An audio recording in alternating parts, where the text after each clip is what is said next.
bonjour à tous, j'espère que vous allez bien. Aujourd'hui on se retrouve pour une nouvelle vidéo et on va parler de livres. Alors excusez-moi, je rigole un petit peu pour cette vidéo parce que je viens de passer toute la journée dans mon appartement. J'ai pu faire tout ce que je veux et là il suffit que j'allume la caméra pour que Patapouf arrive alors qu'il était en train de dormir du feu de Dieu. Je sais pas, le petit cling de la caméra ça doit lui faire quelque chose parce que vraiment il doit pas supporter que je parle à quelqu'un d'autre qu'à lui. Mais bon, on va faire avec. Donc le sujet de cette vidéo va porter sur deux livres.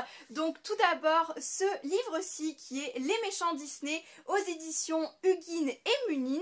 Donc c'est portraits et origines des plus inoubliables vilains. Et ensuite le deuxième, son acolyte, j'ai un petit peu envie de dire, on a Les Princesses Disney. Pareil aux éditions Huguine et Munine et on a Histoire et Destinée des plus grandes héroïnes. Voilà les deux livres dont on va parler pour aujourd'hui. Ils n'ont pas tout à fait, même s'ils sont faits aux mêmes éditions, etc., ils n'ont pas tout à fait le même but, je pense, mais je n'ai vraiment pas pu m'empêcher de les comparer entre guillemets également et pour une fois j'ai pris vraiment pas mal de notes. D'habitude j'écris très peu mes vidéos, mais là j'avais envie vraiment de vous dire un par un les points que j'ai pensé sur chacun de ces livres-ci.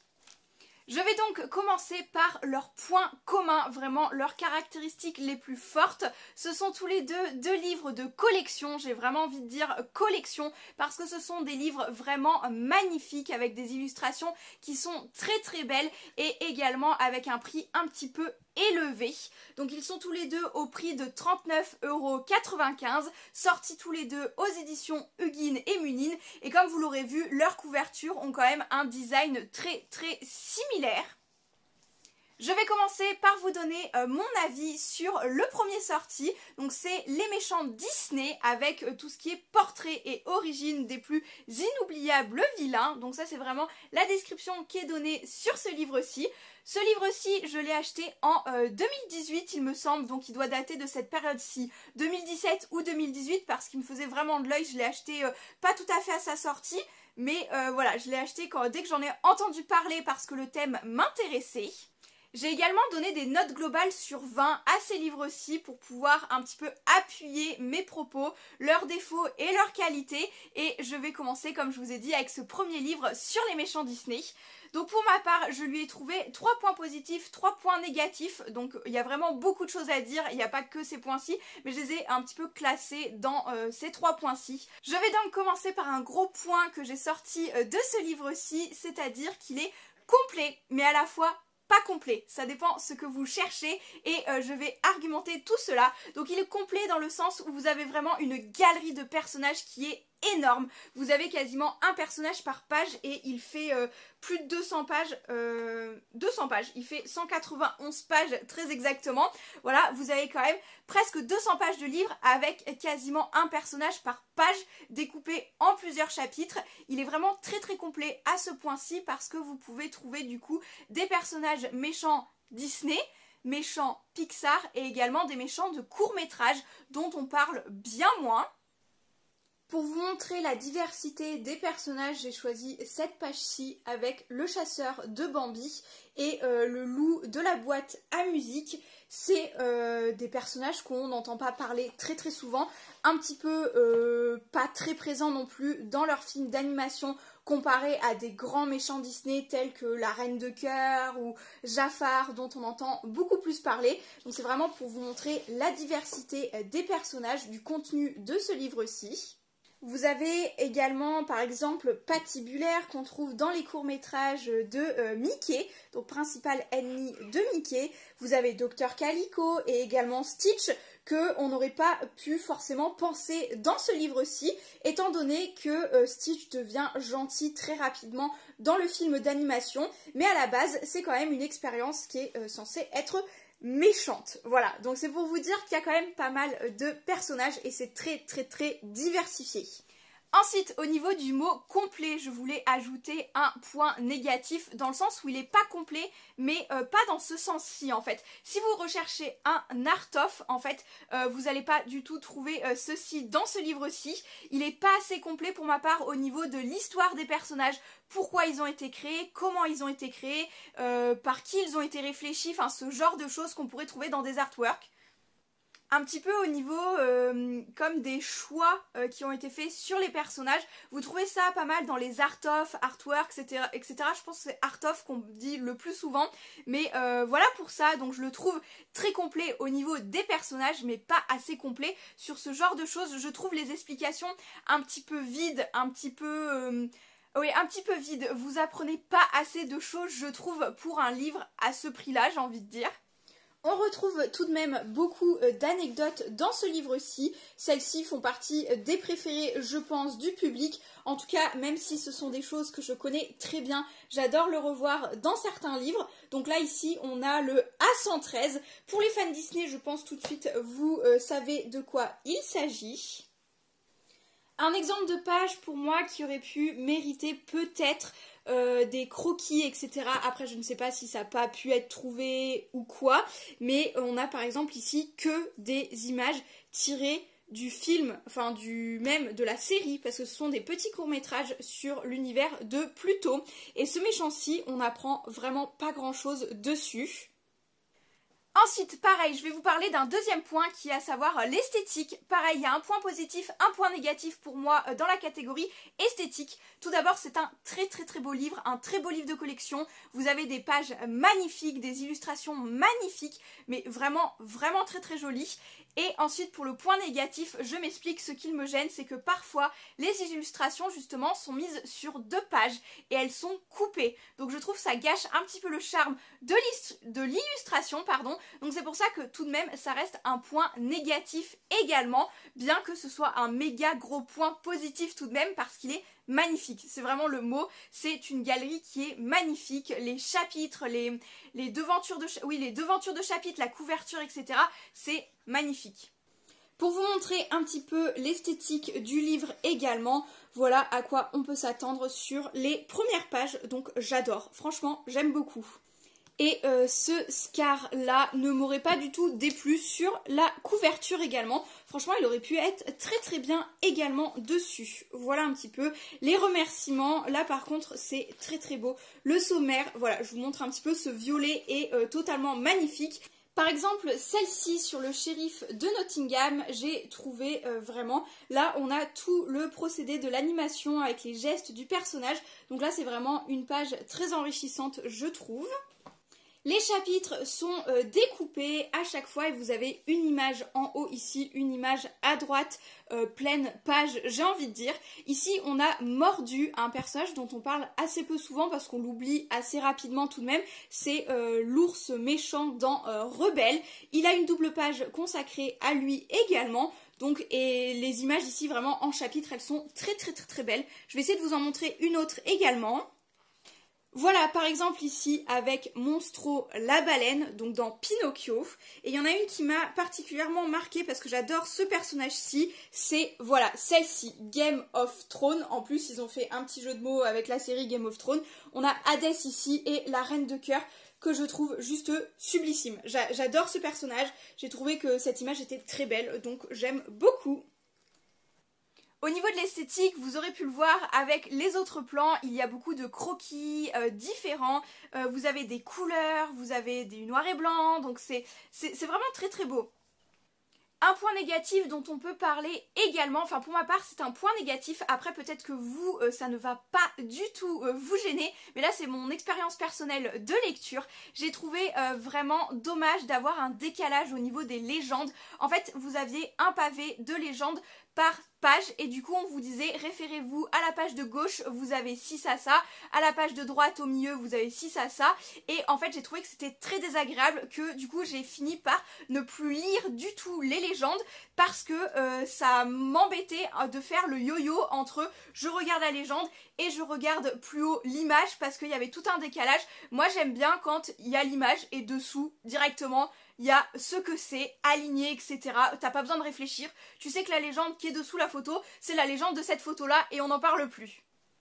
Voilà, pour moi ça m'a un petit peu dérangé dans ma lecture. Après je pense que ça, pour certaines personnes ça ne dérange pas du tout. Mais comme je vous ai dit, j'ai carrément arrêté de lire les légendes à la fin du livre parce que ça m'intéressait même plus de savoir ce que c'était, parce que c'était trop gênant pour moi.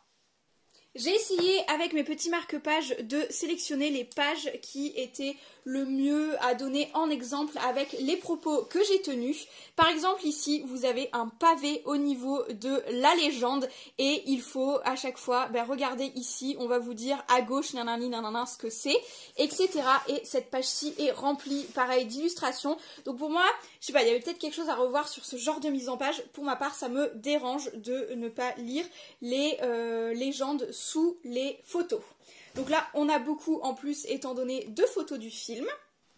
Ensuite, il y a un point positif alors, je vous ai dit qu'il était d'un côté pas assez complet, mais vous avez également un gros point positif au niveau de tout ceci, qui est que vous avez des anecdotes de tournage et des anecdotes au niveau des parcs Disneyland. Donc là, c'est sur des pages un petit peu à part, à la suite de certains personnages. Vous avez par exemple des références à des pièces de théâtre, des références aux personnages de Disneyland, des références de tournage avec des acteurs, etc.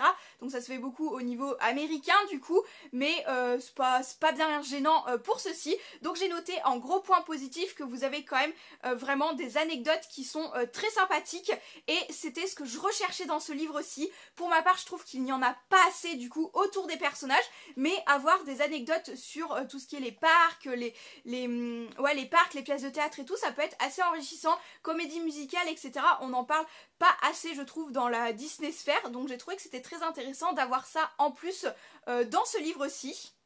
Mais par contre, encore une fois, c'est vraiment des aspects qui sont sur certaines pages après certains personnages, et on ne l'a pas pour tous les personnages. Alors je me doute bien que c'est impossible à faire pour tous les personnages, mais il y en a vraiment, la description est très plate, très vague, et elle n'apporte rien de plus à ce que l'on sait dans le dessin animé. Ce qui est vraiment dommage, c'est que parfois vous avez des personnages Disney, donc des méchants Disney, leur description c'est exactement la description que l'on a dans le film d'animation. Vous avez juste c'est tel méchant de tel film d'animation et il fait ci ça dans le film, et du coup si tu as déjà vu le film d'animation, ça t'apprend rien du tout parce que ça te décrit juste les scènes du film. Malgré ma critique un petit peu dure sur tout ce qui est incomplet dans ce livre-ci, vous avez en exemple cette double page qui est extrêmement bien faite. Là, il y avait de quoi faire avec le sujet maléfique, forcément. Il y a eu des films dessus, etc., etc. Donc là, il y avait beaucoup plus matière à dire également. Voilà pour ma part le genre d'anecdotes que j'ai adoré voir dans ce livre-ci. On a donc par exemple les personnages qui sont un petit peu les acolytes des méchants Disney. En soi, ils sont pas forcément très méchants, mais ils suivent les ordres des plus grands méchants Disney. Voilà, pour ce premier livre-ci, je pense que j'en ai fait le tour, en tout cas de mon avis et de mon expérience de lecture. Après, vous pouvez l'avoir plus aimé que moi si vous l'avez lu, ou moins aimé que moi. Pour ma part, j'en ai découlé une note globale pour vous montrer un petit peu plus comment dire, l'aspect que j'ai aimé et pas aimé. Je lui ai mis une note de 14 sur 20. J'avais peur qu'avec mes explications, vous trouviez que je l'avais pas du tout aimé, parce que c'est vrai que j'ai sorti pas mal de points négatifs, mais ça ne m'a pas empêché d'apprécier le livre, d'apprécier ma lecture et d'être très contente de l'avoir acheté. Donc je lui ai mis une note de 14 sur 20. C'est quand même tout de même beaucoup plus que la moitié, parce que je l'ai apprécié dans sa globalité, mais j'ai sorti quand même pas mal de points négatifs dedans. Si vous êtes resté jusque-là à ce stade de la vidéo, n'hésitez pas à me dire si tout d'abord vous avez lu vous aussi ce livre-ci, si vous le voulez dans votre collection, ou si vraiment ça vous attire pas du tout. N'hésitez pas à me dire pour ceux qui l'ont lu ou pas encore lu vraiment votre avis, et ça sera de même pour le second. Donc le second, pareil, j'essaie de vous faire un avis très complet, donc on passe à celui des princesses. J'ai pris mes petites notes également dans un carnet qui est Disney Princesse tout de même. Mais voilà, je suis très contente de vous partager ceci également. Et pour ce qui est des princesses, je vais d'abord vous parler un petit peu plus de la couverture, comme ceci. Parce que pour moi, ce qui m'a le plus attiré tout de même dans cette couverture, c'est qu'ils ont utilisé Tiana comme princesse sur la devanture. Ils auraient pu mettre Belle, Ariel, Cendrillon, vraiment les premières princesses et celles qui ont le plus marqué. Tiana, je trouve que c'est une des princesses princesses les plus sous-cotées de l'univers Disney et en fait j'ai été très contente de la voir ici.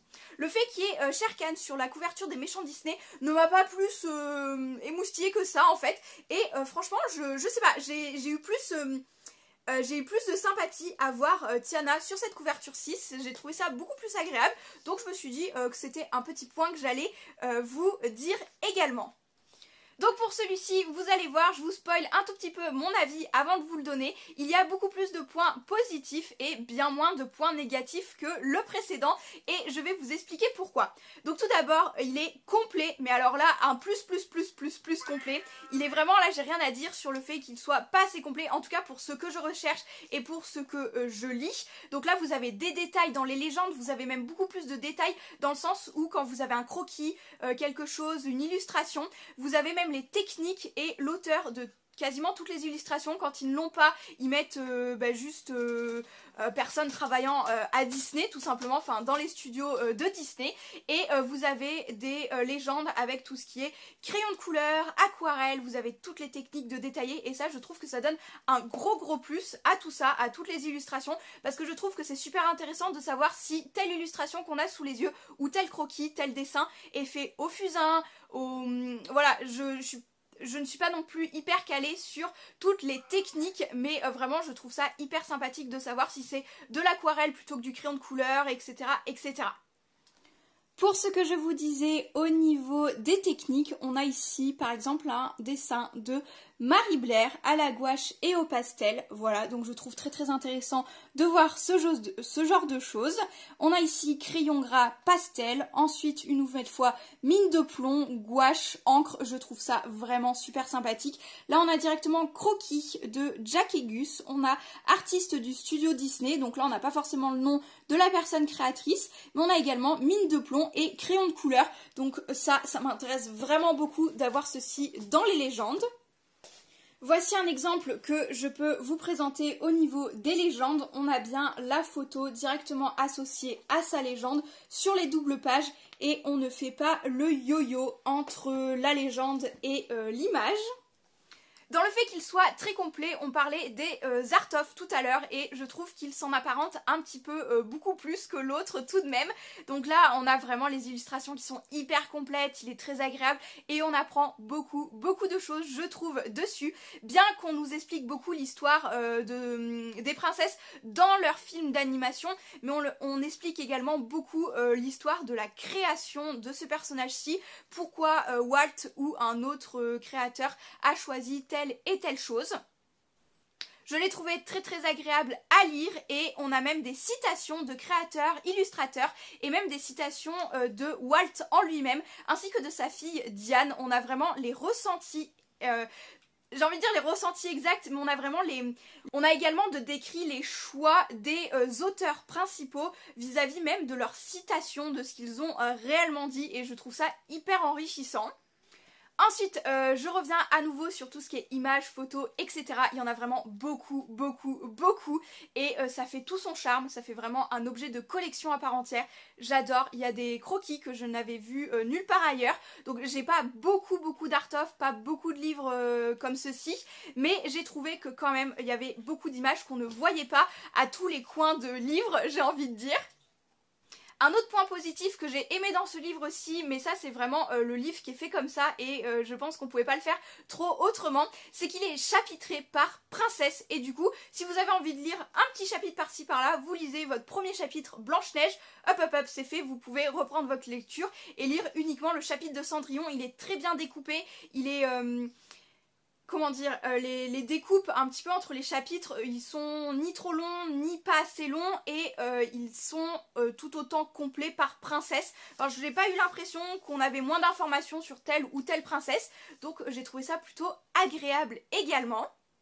Les chapitres nous montrent la beauté du livre, les ornements sur chaque chapitre sont magnifiques, la photo d'illustration également et ce que j'apprécie également beaucoup c'est qu'on a une citation sortie du chapitre donc où on a tout un contexte autour et on a une citation avec directement son auteur et sa qualification à Disney ou autre. Donc vraiment il est très bien fait sur ce découpage de chapitres, j'ai vraiment rien d'autre à ajouter dessus, vraiment c'est une pépite.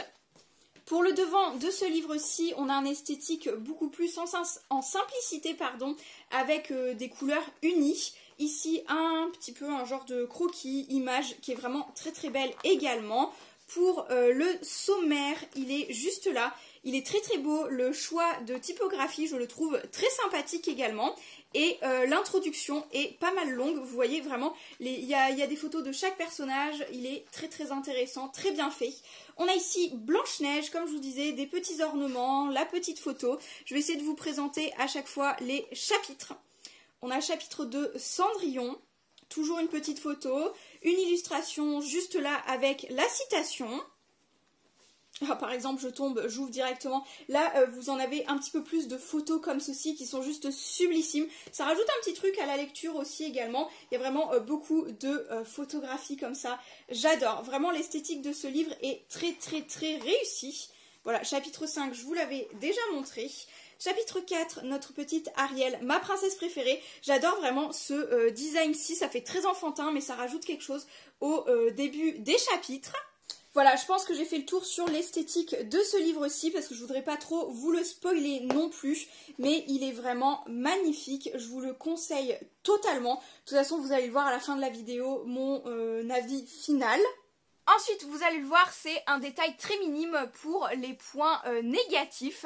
Donc là, je vais m'expliquer par rapport à ma myopie. Peut-être que les gens myopes comme moi auront ce souci-là de lecture. Mais je trouve que par rapport à la place qu'il y a dans ce livre-ci, il y a beaucoup d'espaces non utilisés. J'ai trouvé que les espaces blancs étaient vachement présents et que j'aurais peut-être préféré une petite taille de plus dans la typographie, peut-être, enfin dans l'écriture du livre. Peut-être une petite taille de plus m'aurait pas dérangé, étant donné que ma vue quand même d'un œil est très mauvaise. Donc si je lis le soir et que je suis fatiguée, mon œil qui voit le mieux a tendance à être aussi fatigué, donc avec deux yeux qui commencent à plus très bien voir. J'ai trouvé que c'était peut-être un petit peu dérangeant, mais ça s'adresse à des personnes comme moi qui sont très myopes, ou même pour faciliter la lecture, je trouve, si vous voulez le mettre sur une table assez loin de vous, tendre les bras, etc. Franchement, il aurait peut-être mérité un tout petit peu, une écriture un tout petit peu plus grosse, mais ça après ça va beaucoup avec le design du livre, et c'est sûrement un choix graphique également. Avant de vous donner sa note globale, je voudrais vous parler d'un gros point qui est abordé dans ce livre-ci. Je ne veux pas trop vous révéler le contenu exact du livre, tout ce qu'il est raconté dedans, tout simplement pour pas vous spoiler si vous avez vraiment envie de le découvrir par vous-même et vous ne les avez pas encore lus. Mais par contre, j'ai trouvé l'introduction hyper bien faite, hyper détaillée, et on parle de quelque chose, alors je m'y attendais un petit peu, mais c'est hyper bien développé, je trouve, dans ce livre-ci. Donc tout d'abord, l'introduction nous parle tout de même de la place de la femme dans tout ce qui est monde d'illustration, enfin tout ce qui est dans le monde du travail de l'animation, et j'ai trouvé ça super intéressant. Bien évidemment, comme beaucoup de métiers, on peut s'imaginer que dans les années 1930, comme on était dans une société bien différente de maintenant, les femmes n'avaient pas non plus des places de choix dans les travails d'animation, tout simplement. Comme beaucoup de métiers, il y avait beaucoup de métiers qui étaient exclusifs aux hommes, et ça se voit un petit peu également dans l'animation, donc on a tout ça qui est quand même retracé dans l'introduction, et j'ai trouvé ça super intéressant. Vraiment, ça m'a beaucoup intéressée, oui. Et ensuite, vis-à-vis de ça, et plus globalement dans les chapitres des princesses Disney, étant donné qu'elles sont classées par ordre chronologique, de la première sortie à la dernière sortie à l'heure actuelle, donc en commençant par Blanche-Neige dans les années 1930 et en finissant par Vaiana qui est sortie hyper récemment dans les années 2010 même, donc 2000-2010, on a vraiment toute une évolution du mode de vie des femmes, vraiment à travers les époques. Et encore une fois, c'est vraiment super intéressant à lire, super agréable à lire, donc je peux que valider ce livre et vous le conseiller. Je pense que vous l'aurez compris que j'ai d'autant plus apprécié ma lecture sur les princesses Disney. Peut-être après parce que certaines princesses Disney m'intéressent beaucoup plus que certains méchants Disney. Je ne sais pas également quelle est la nuance de tout ça. Mais pour ma part, en note globale, je lui ai mis du 19 sur 20. J'ai vraiment adoré mon expérience de lecture avec ce livre-ci, son contenu, etc. Donc je peux que vous le conseiller. Pareil que pour le premier livre, n'hésite pas à me dire ce que tu en as pensé dans les commentaires, si tu l'as déjà lu ou si tu l'as déjà feuilleté ou si il t'intéresse, bien évidemment. J'ai très envie de partager sur ce sujet-ci, d'autant plus que celui-là, je n'ai pas encore vu trop de vidéos dessus. Après, j'ai pas trop cherché non plus, mais on parle beaucoup plus du livre des méchants Disney qui est plus ancien. Donc n'hésite pas à me donner ton petit commentaire, ton petit avis. Ça me ferait réellement plaisir d'échanger tous ensemble pour savoir un petit peu si par exemple toi tu l'as détesté alors que moi je l'ai adoré. Je voudrais avoir ton point de vue. Pour conclure cette vidéo, je dirais que je vous conseille les deux tout de même, les deux livres tout de même, parce qu'on ne recherche pas tous la même chose à travers un livre, on n'a pas tous les mêmes expériences de lecture. Un point négatif peut être positif pour vous et on peut ne pas avoir exactement le même avis tout de même. Je voulais juste vous argumenter les miens, mes arguments, mes avis, pour vous donner une petite idée de ces livres-ci. J'espère que ça vous aura plu, j'espère que ça aura été assez complet pour vous. Et sur ce, je vous retrouve très bientôt dans de prochaines vidéos ou pour de nouveaux vlogs. Ciao!